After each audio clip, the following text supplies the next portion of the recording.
In non-emergency use, exit from the area requiring respiratory protection is normally made by retracing the path used during entry, so that exit can be made while air is supplied by the air supply system.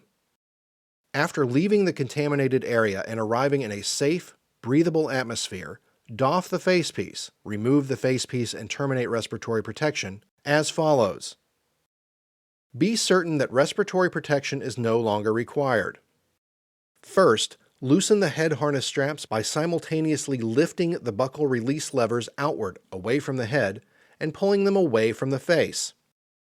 Next, depress the air saver donning switch fully to prevent free flow from the facepiece, and remove the facepiece by pulling it up over the head.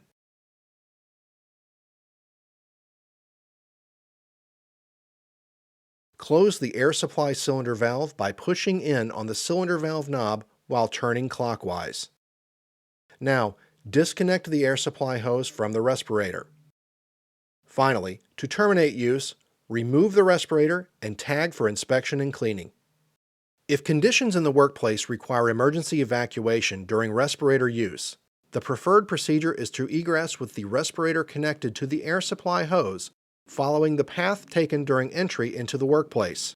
If it becomes necessary to disconnect the respirator from the air supply hose for egress, for instance, if the hose is entangled or if it is necessary to exit by a different route, the user shall disconnect the hose and immediately leave the area requiring respiratory protection.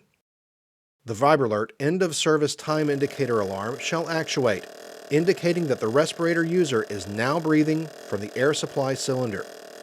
The electronic alarm red light shall actuate when the air supply in the cylinder has dropped below 90% of full. If either the VibraLert end of service time indicator or the electronic alarm actuates at any time during respirator use, leave the area requiring respiratory protection immediately.